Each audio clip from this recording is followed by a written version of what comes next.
Hello मेरे प्यारे बच्चों, my name is Sunil Shinde. Welcome to Shinde's chemistry techniques. चलिए, आज का जो चैप्टर का जिस पे हमको रिवीजन करना है उस चैप्टर का नाम है कोऑर्डिनेशन कंपाउंड्स। इसके बाद फिर एक डीएफ ले लिया कि फिर आपका एक बुक पूरी कंप्लीट हो जाती है। सेकंड बुक के सिर्फ 6 चैप्टर, तो यहाँ से अभी और 7 दिन में अपना ये पूरा पोर्शन खत्म हो जाएगा। तो देखते हैं कोऑर्डिनेशन कंपाउंड में अब ये सारे इंपॉर्टेंट टर्म लूँगा जो आ सकते हैं। अभी मैं ज़्यादा ये नहीं कर रहा हूँ, जो आने वाले हैं उसी का ही मैं थोड़ा सा रिवीजन करा के ले रहा हूँ क्विक। तो अब इसमें लिगेंड्स बहुत ज़्यादा इंपॉर्टेंट है। लिगेंड्स ध्यान देना। लिगेंड्स तो लिगेंड्स जो होते हैं वो दोनों एटम होते हैं, एटम आयन मॉलिक्यूल कुछ भी हो सकते हैं, ठीक है।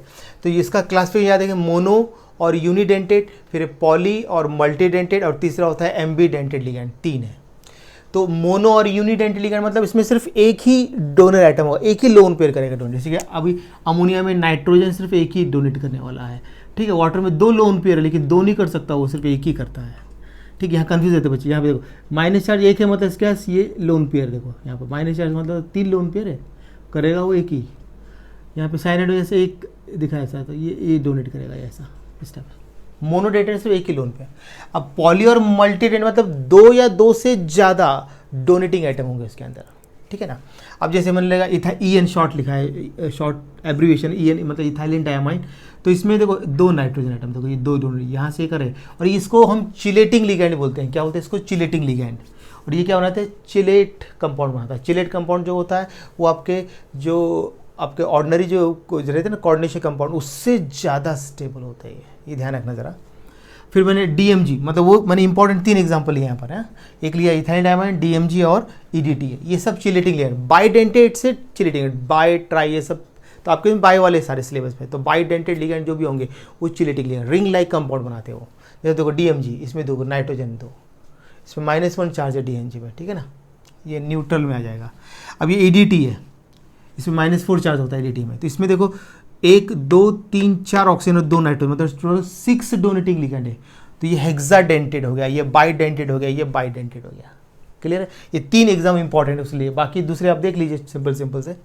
फिर एम्बीडेंटेड मतलब कि फॉर्मूला सेम होगा लेकिन उसके 2 क्या होंगे? डोनेटिंग आइटम होंगे, लेकिन एक टाइम एक ही करेगा। जैसे अभी NO2 या फिर ONO, दोनों का फॉर्मूला NO2 है, लेकिन यहाँ हम नाइट्रोजन के थ्रू मेटल को डोनेट करेगा, यहाँ पर ऑक्सीजन के थ्रू। इसको बोलते हैं एम्बीडेंट। ये 2 एग्जांपल कर लीजिए, बहुत सफिशिएंट है। फिर है आपका थायोसाइनाइड, तो ये सल्फर के थ्रू और यहाँ पे नाइट्रोजन के थ्रू हो गया। ये इतना ही करना बस, बहुत हो गया ये एम्बीडेंट में। ये 4 ही मतलब 2 ही एग्जांपल है, तो उनके लिंकेज याद रख लेना, ठीक है। अब ये इतना कर लिया, आपका लिगेंड्स आपका हो गया रेडी। लिगेंड बहुत ज़्यादा इंपॉर्टेंट है, अच्छी तरह से करना। जितना ज़्यादा एग्जाम्पल कर सकते हो विथ चार्जेस, पॉजिटिव नेगेटिव और न्यूट्रल होते हैं ये, ठीक है ना। और उसके बाद फिर उसको क्लासीफाई किया ऐसा हुआ। 2 टाइप से क्लासीफाई कर सकते हैं, एक तो मोनोडेंटेड, पॉलीडेंटेड और एम्बीडेंट, और दूसरा पॉजिटिव नेगेटिव और न्यूट्रल, ठीक है ना। इसको अच्छी तरह से कर लीजिए, बहुत काम का है ये आया तो आपको नॉमेनक्लेचर में इजी जाता है, ठीक है ना। चलिए इसको कर लीजिए फटाफट। ओके, अब देखते हैं इफेक्टिव एटॉमिक नंबर। ये बहुत ही ज़्यादा इंपॉर्टेंट आने के चांसेस रहते हैं। तो इसका EAN effective atomic number Z - X + Y, ये फॉर्मूला याद रखना। Z का मतलब होता है atomic number of metal atom, और जो X जो होता है वो number of electron lost by metal atom, जितना मेटल इलेक्ट्रॉन को लूज करता है, मतलब उसको ऑक्सीडेशन नंबर बोल सकते हैं। Y क्या होगा? Total number of electron donated bye ligand. Ligand जितने होंगे कितने डोनेट कर रहे हैं उसके नंबर, टोटल नंबर। 2 लिगैंड है तो इसके 2 4, 3 है तो 2 2 3, 2 2 2 करके हो गए 6, ऐसा आ जाएंगे, ठीक है ना। तो अब देखो मैंने 2 एग्जांपल सामने लिए मैंने। FeCN टेकन 6, इसमें -4 चार्ज है। अब देखो इसमें जो मेटल है, पहले मेटल लिखना क्या है? मेटल Z एटॉमिक नंबर कितना उसका? 26। फिर ये लिगैंड है, लिगैंड 6, एक लिगैंड 2 करेगा तो 6 लिगैंड 12, ये 12। और ये आयन कितना इलेक्ट्रॉन लूज कर रहा है, उसका ऑक्सीडेशन नंबर निकाल लीजिए, कितना लूज कर, मतलब उसका ऑक्सीडेशन नंबर निकाल सकते हैं आप। ऑक्सीडेशन नंबर निकालने आता है, आयन को X मान लेते हैं जिसको निकालना है प्लस। अब यहाँ पे साइनाइड, तो एक साइनाइड का -2, तो -2 × 6 है ना, -1 चार्ज मतलब -6 आ जाएगा, सॉरी -6 इक्वल्स टू -4, मतलब x इक्वल्स टू हो जाएगा ये माइनस से हो जाएगा प्लस, और ये 4 मतलब हो जाएगा +2। 2 इलेक्ट्रॉन लूज कर रहा है। तो देखो ऐसा निकालना है, ये ऑक्सीडेशन नंबर निकालना है। यहाँ मैं सिखा दिया मैंने आपको ऑक्सीडेशन नंबर कैसे निकालना है। ऑक्सीडेशन नंबर ऐसे निकालना, जिसको भी निकालना उसको x मान लो। हमने आयन को निकाला उसको x मान लिया। एक साइड में -1 चार्ज, टोटल 6, तो 6 × 1, तो 6 -6 और ये चार्ज कितना है -4 ही लिख दिया। तो जब ये इधर जाएगा तो प्लस हो जाएगा, ये प्लस हो गया, और 6 में से 4 माइनस कर दो तो +2 आ जाएगा, ये आ गया। तो यहाँ लिख दिया हमने 2।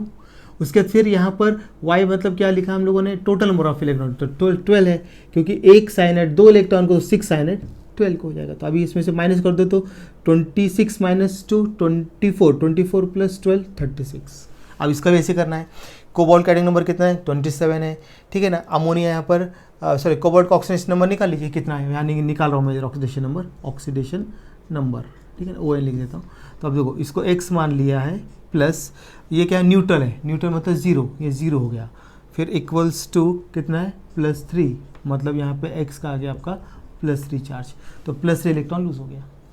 तो 3 माइनस कर दो इसमें से, तो हो गया 24, और यहाँ पे एक अमोनिया एक लोन पेयर करेगा तो 6, तो 2, ये 2 × 6 12, तो अभी 24 + 2 36 आ जाएगा मेरे ख्याल से। अब फटाफट कर लीजिए इनको। ओके, अब देखते हैं IUPAC नेम, बहुत ही ज़्यादा इंपॉर्टेंट है, आने के चांसेस ज़्यादा रहते हैं इसके। तो IUPAC नेमिंग के लिए आपको याद रखना है, जब हम लोग कोऑर्डिनेशन कंपाउंड का IUPAC नेमिंग करते हैं तो पहले कैटाइन का नाम लिखते हैं, बाद में कैटाइन, फिर वो कैटाइन आपका कॉम्प्लेक्स भी हो सकता है या फिर नहीं भी हो सकता है। देखो बताता हूँ, यहाँ पे देखो ये कैटाइन है कैल्शियम, और ये कॉम्प्लेक्स अनाइन है। अब यहाँ पे देखो कॉम्प्लेक्स कैटाइन है और सल्फेट अनाइन है, हो गया ना। यहाँ पे अनाइन है, यहाँ पे कैटाइन, कॉम्प्लेक्स, ये बहुत ज़्यादा इंपॉर्टेंट है समझ। तो जितना जल्दी हो सकता है समझाने की कोशिश करूँगा मैं, लेकिन थोड़ी प्रैक्टिस लगेगी, आसान नहीं है। जिन्होंने पहले किया होगा 12th में उनको आ जाएगा, जो अभी कर रहे हैं उनको थोड़ी प्रैक्टिस कर देखना पड़ेगा आपको, ठीक है ना। अब देखिए कैटाइन में क्या, कैल्शियम में लिख दिया कैल्शियम, यहाँ पे लिख दिया कैल्शियम, ओके। अब कॉम्प्लेक्स का जब नाम लिखते हैं तो पहले लिगैंड बाद में मेटल। कॉम्प्लेक्स में लिखने में ध्यान देना, पहले लिगैंड आएगा, और अगर समझ लो 2 से ज़्यादा लिगैंड है, एक का तो कोई प्रॉब्लम नहीं, यहाँ पे एक ही है, यहाँ भी एक ही है तो प्रॉब्लम नहीं, लेकिन एक से ज़्यादा होता है तब अल्फ़ाबेटिकल ऑर्डर में। और समझ लो अभी आपका लिगैंड जैसे साइनाइड 6 टाइम है तो हेक्सा, 4 टाइम से तो टेट्रा, 2 टाइम से तो डाई, 3 टाइम से तो ट्राई। लेकिन जब आपका नाम में ही आपके जैसे कि प्रीफिक्स जैसे कि इथिलीन डायामाइन, तो इसको डायामाइन आ रहा है, इथिलीन डायामाइन, डाइपिरिडिल, ऐसा जो वर्ड आता है ना, तो जब आपके नाम में प्रीफिक्स होते तब, अब यहाँ 3 है तो आप ट्राई नहीं लिखेंगे, ट्रिस लिखेंगे। अगर 2 टाइम्स होगा तो bis, 3 times tris, 4 times tetrakis, 5 times pentakis, 6 time hexakis, ऐसा होगा। यहाँ पे जब नाम में नेम में ही प्रीफिक्स से रहता है, जैसे कि इथिलीन डायामाइन, यहाँ पे नहीं, यहाँ पे साइनो है, ठीक है ना। अब देखो तो यहाँ पर 6 टाइम है तो हेक्सासाइनो। अब ध्यान देना, लिगे अगर आपका कॉम्प्लेक्स नेगेटिव है तो अब यहाँ आयन नहीं लिखेंगे, फेरेट 8 लगाना पड़ता है, जैसे कि निकल है तो निकलेट। गोल्ड है, अब ओरिजिनल नेम गोल्ड, गोल्ड का ऑरेट, सिल्वर का अर्जेंटेट, जिंक का जिंकेट, मर्क्यूरी का मर्क्यूरेट, या हाइड्राजिनेट भी लगा सकते हैं, ठीक है ना। इस टाइप से उसको थोड़ी नाम याद करिए, जो आपके टेक्स्ट बुक दिए ना उतने पूरे कर लीजिए, उसके बाहर नहीं जाएगा, उतना ही करना है आपको, ठीक है। तो अब यहाँ पे लिख लिया हेक्सासाइनो फेरेट लिखेंगे, फेरेट, और उसका ऑक्सीडेशन स्टेट लिखना जरूरी है। सेंटर में लिखा तो ऑक्सीडेशन स्टेट ब्रैकेट में लिखना है, वो भी रोमन में। तो ऑक्सीडेशन निकाल लो, एक कैल्शियम +2, 2 पर हो जाएगा +4, 2 × 2 हो गया 4, प्लस इसको निकालना, इसको x मान लो, एक साइनाइड पे -1 6, तो -6 = 0। अब x = ये उधर जाएगा तो माइनस हो जाएगा, इधर जाएगा तो ये प्लस हो जाएगा, तो मतलब कितना हो जाएगा +2। तो यहाँ पे रोमन में लिखेंगे 2, ऐसा देख लीजिए। पहले कैटाइन फिर अनाइन, अब देखिए कैटाइन फिर अनाइन। अब कैटाइन में आपका कॉम्प्लेक्स आ गया, तो पहले लिगैंड, लिगैंड में भी देखो ये 3 टाइम्स, लेकिन प्रीफिक्स में नाम है इथिलीन डायामाइन, तो यहाँ लिखूंगा मैं ट्रिस, ठीक है ना। यहाँ पे लिखा मैंने ट्रिस लिखा है, फिर लिखा मैंने यहाँ पे ethylene diamine, tris ethylene diamine, ethylene diamine हो गया। उसके बाद में फिर हम लिखेंगे कोबाल्ट, पॉजिटिव है क्योंकि अभी आपका ये जो कॉम्प्लेक्स है पॉजिटिव और न्यूट्रल आ तो कोई प्रीफिक्स लगाने से 8 नहीं लगाते हैं, जैसे कि कोबाल्ट आता तो कोबाल्टेट, जब ये नेगेटिव होता है तो कोबाल्टेट, लेकिन अब ये पॉजिटिव इसलिए कोबाल्ट। उसका ऑक्सीजन स्टेट निकाल लो कितना है, और बाहर लिखते हैं सल्फेट है ना, ये सल्फेट। आप ऑक्सीजन स्टेट निकाल के देख लेते हैं कोबाल्ट पे निकालना है, ये आपका न्यूट्रल है 0, ठीक है ना। फिर यहाँ पे -2 आएगा, इसका -2 होता है, ठीक है ना। तो -2 इक्वल्स टू 0, लेकिन -2 इंटू 3 है तो मतलब -6, मतलब ये अभी आपका कितना हो जाएगा यहाँ पे देख लीजिए। और यहाँ पर ये 2x लिखना पड़ेगा, इसको 2 है ना, तो 2x, ये 2 है, टेकन ट्वाइस है ना 2x, तो 2x इक्वल्स टू ये उधर जाएगा तो +6 हो जाएगा, ठीक है। अब यहाँ पे 2, अभी x इक्वल्स टू कितना निकालेंगे तो यहाँ पे हो जाएगा 2 से करेंगे डिवाइड तो +3, ठीक है। तो +3 मतलब यहाँ पे 3 आ गया, हो गया। तो ये आपके 2 एग्जाम्पल लेके मैंने इसको आपका नॉमेनक्लेचर करने की पूरी कोशिश की है। देख लीजिए, कैटायन अनायन, कैटायन अनायन कॉम्प्लेक्स जब आता है तो पहले लिगेंड फिर ये। अब उसमें 2 टाइप के मैंने अलग अलग एग्जाम्पल लिए मैंने। ट्रिस कहाँ करना है वो ध्यान दीजिए, मतलब 2 बार होगा तो बिस, 3 बार होगा तो ट्रिस, 4 होगा तो टेट्राकिस, 5 बार होगा तो पेंटाकिस, ऐसा आता है। ये थोड़े रूल्स थोड़ा सा देख लीजिए, आ जाएगा, कोई ज़्यादा डिफिकल्ट नहीं है, थोड़ी प्रैक्टिस करनी पड़ेगी। चलिए नोट कर लीजिए। ओके, अब आपको याद रखना है वैलेंस बॉन्ड थ्योरी बहुत काम की, उसके मैं शॉर्ट में आपको एक बार उसके पॉइंट्स बता देता हूँ वैलेंस बॉन्ड थ्योरी के। तो वैलेंस बॉन्ड थ्योरी में क्या होता है कि वैकेंट डी ऑर्बिटल चाहिए हमको, जो सेंटर में एटम होता है उसके वैकेंट डी ऑर्बिटल, ठीक है, वो चाहिए वैकेंट डी ऑर्बिटल। और तो फिर क्या होता है, लिगेंड उसको डोनेट करेगा, तो लिगेंड कम से कम एक लोन पेयर होना जरूरी है। तो अभी उसको वो डोनेट करेगा और ये एक्सेप्ट करेगा। तो अभी ये जो इसका जो ऑर्बिटल है ये कौन से हाइब्रिडाइज है वो आपको सेट से मालूम चलेगा। अगर मान लो एक एस और 3 पी है तो sp3 का टेट्राहेड्रल, मैं तो जो आने वाले वही बता रहा हूँ बस।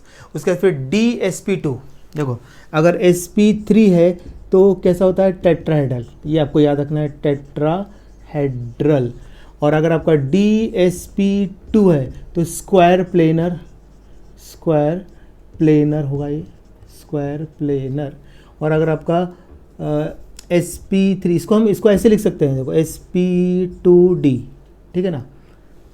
और फिर देखो यहाँ पर अब नेक्स्ट लिख रहा हूँ मैं sp3d, ठीक है ना, ऐसा d2 ये काम का है। और इसको हम ऐसे लिख सकते हैं d2sp3, ऐसे भी लिख सकते हैं इसको।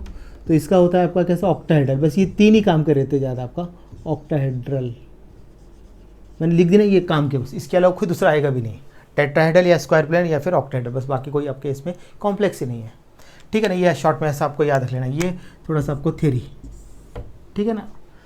और जितना ज़्यादा वो स्ट्रॉन्ग ओवरलैप करेगा, जितना स्ट्रॉन्ग ओवरलैप करेगा उतना ज़्यादा स्ट्रॉन्ग बॉन्ड बनेगा वो। और इसका देखो इनर डी ऑर्बिटल और आउटर डी ऑर्बिटल इसमें यूज़ करते हैं, ये इसके मेन पॉइंट्स हैं। अब इसका एप्लीकेशन मेन है, ठीक है ना। अब एप्लीकेशन समझ लेते हैं इसका क्या है, ज़रा इधर ध्यान देंगे। अभी आप लोग एप्लीकेशन बहुत काम का है, अभी कैसे करना देखिए। आपको कोई भी कॉम्प्लेक्स दिया जाएगा तो पहले उसका सेंट्रल एटम देखना है, निकल है तो उसका एटम नंबर, तो पहले ग्राउंड स्टेट फिर बाद में उसका एक्साइटेड स्टेट में, ठीक है ना। 2 स्टेट मतलब ऑक्सीडेशन स्टेट, 2 स्टेट होगा, यहाँ पे ज़रूरत नहीं है तो 2 लिखा। 3 चीज़ें आता है, एक तो ग्राउंड स्टेट, फिर बाद में उसका ऑक्सीडेशन स्टेट में लिखना है, उसके बाद में फिर आपका हाइब्रिडाइजेशन स्टेट में लिखना है आपको। देखो यहाँ पे 4 लिगैंड है, मतलब 4 ऑर्बिटल चाहिए वैकेंट है यहाँ पर। तो इसका एटम नंबर 28, तो 3d8 4s2 और 4p0 है। अब देखिए, अब आपको देखना है ये जो लिगैंड है, ठीक है ना, तो इसका पे ऑक्सीडेशन स्टेट इसका 0 है, तो मैंने लिखा नहीं ऑक्सीडेशन स्टेट, ग्राउंड स्टेट लिखा है। अब एक और स्टेप आना था ऑक्सीडेशन स्टेट, लेकिन नहीं लिखा क्योंकि यहाँ पे ऑक्सीजन स्टेट इसका 0 है, तो जरूरत नहीं। +2 होता है तो 2 इलेक्ट्रॉन कम करना, 3 होता है तो 3 इलेक्ट्रॉन कम करते हैं, ऐसा रहता है, ठीक है ना। उतना इलेक्ट्रॉन लूज कर यहाँ से कम कर देना इसमें से। अब निकल लिया हमने, निकल का हमने ग्राउंड स्टेट का सीरम लिखा, हाइब्रिडेशन स्टेट में लिखा, ठीक है ना। तो ऑक्सीजन स्टेट नहीं लिख रहे हम लोग यहाँ पर, क्यों नहीं लिख रहे ऑक्सीजन स्टेट, क्योंकि यहाँ पर इसका 0 है, उसके लिए अगर होता तो लिखते हैं, बता रहा हूँ मैं, तो 2 हो जाते फिर, तो लिख दिया है पूरा। अब उसके बाद फिर देखना है उसका हाइब्रिडेशन स्टेट। तो अभी देखो यहाँ पर जो कोबाल्ट, ये CO है जो है, कोबाल्ट नहीं है, ये कार्बन मोनोऑक्साइड है। तो C और कैपिटल C कैपिटल हो तो कार्बन मोनोऑक्साइड, तो ये स्ट्रॉन्ग लिगैंड है, स्ट्रॉन्ग लिगैंड है। तो फिर अब ये क्या करेगा, पेयरिंग करेगा, मतलब यहाँ से एक इलेक्ट्रॉन इधर आ जाएगा, एक इलेक्ट्रॉन आपका इधर आ जाएगा, स्ट्रॉन्ग होगा। तो ये आपको स्पेक्ट्रोकेमिकल सीरीज है, आपको नेक्स्ट जो है आपका क्रिस्टोफील्ड थ्योरी से आपको लेना है, वो स्पेक्ट्रोकेमिकल याद होनी चाहिए ऐसा, ठीक है ना। तो नहीं हुआ तो बाद में इसके ट्रिक डालने वाला हूँ, तो फिर इसमें देख लेना आप लोग, ठीक है ना, स्ट्रॉन्ग लिगेंड वीक लिगेंड कैसे पहचाना है। तो आप देखिए जरा यहाँ पर, तो ये हो गया आपका पेयरिंग हो गई। अब क्या करेंगे, आपके कितने ऑर्बिटल यहाँ से वैकेंट हो गए थे, 1 2 3 4 हो गए थे, 4 को मिक्स कर दे, 1 S और 2 3 P, sp3 हाइब्रिड, sp3 है। तो अब यहाँ पे 4 जो कार्बन मोनोऑक्साइड है उस पर डोनेट करेंगे, देख लीजिए ये बन गया आपका। वैकेंट चीज़ है, ये डोनेट करे कार्बन मोनोऑक्साइड एक एक, मतलब एक कार्बन मोनोऑक्साइड ने इसको डोनेट किया, दूसरे कार्बन मोनोऑक्साइड इसको डोनेट किया, तीसरे ने डोनेट किया, ठीक है, चौथे ने डोनेट किया और ये बन गया। तो अभी यहाँ पर अगर स्ट्रॉन्ग लिगेंड है तो लो स्पिन कॉम्प्लेक्स उल्टा कर देना, और स्पिन पेयर्ड कॉम्प्लेक्स, पेयर्ड हो गया ना, तो पूरे पेयर्ड है तो डायमैग्नेटिक, sp3 है तो टेट्राहेड्रल, वो याद रखना है आपको, और अगर अनपेयर्ड होता तो पैरामैग्नेटिक होता, पेयर्ड है उसलिए डायमैग्नेटिक आपका, ठीक है ना, ऐसा आपको ये कर लेना है इसको। चलिए इसको नोट डाउन कर लीजिए। चलिए अब देखिए, अगर आप लोग जितना मैंने उतना कर लिया सफिशिएंट, इसके अलावा आप वर्नर थ्योरी कर लेंगे तो और अच्छा रहेगा, आइसोमेरिज्म करेंगे और अच्छा रहेगा, और एप्लीकेशन अगर ये एक्स्ट्रा 3 और कर लेते हैं तो आपका इसके बाहर कुछ नहीं जाएगा, सारे क्वेश्चन में से आएंगे अगर ये कर सकते हो, ठीक है ना, इतना आप कर लीजिए तो ये चैप्टर आपका हो गया। क्विक रिवीजन कर लिया जितना उम्र से हो सकता है, आप पढ़ के रखिए, आप डाउट निकाल लीजिए, अब मुझे पता चलिए मैं ये सॉल्व करते आऊँगा। आप क्या करो, इस पे डालते जाइए, टेलीग्राम पे डालते जाइए, आप क्वेश्चन लिख कर उसमें डालते जाइए, मैं इसको सॉल्व कर, टेलीग्राम में जो जुड़िए, ज़्यादा बच्चों को ज्वाइन होने के लिए बोलिए टेलीग्राम में, टेलीग्राम ज्वाइन हुई आप, मेरा लिखा है SCT शिंदेस केमिस्ट्री टेक्निक करके, मैं टेलीग्राम पे हूँ, उसमें डालिए। और बच्चे कर रहे हैं, बहुत से बच्चे क्वेश्चन ऐसे लिखते हैं पे, उसका निकालते हैं, एक उसका फोटोकॉपी निकालते हैं, मेरे पर डाल देते हैं, मतलब उसका फोटो ले लेते हैं और डाल देते हैं, मैं उसका आंसर लिख के मैं भी ऐसे कर डाल देता हूँ, हो गया, जल्दी हो जाता है। आप भी कीजिए ऐसा, ठीक है, जितना हो सकता है पॉसिबल में कोशिश करो, आप अपने डाउट्स में टेलीग्राम में आप पूरा मेरे से कर लीजिए, पूरा क्लियर, ठीक है ना। अब जितना हो सकता है पढ़िए, फास्ट स्पीड बढ़ाइए ज़रा पढ़ने का भी, मैं भी रोज़ एक चैप्टर कर रहा हूँ, क्विक ले रहा हूँ रिवीजन, ठीक है ना। चलिए बेस्ट ऑफ लक, पढ़ते रहिए।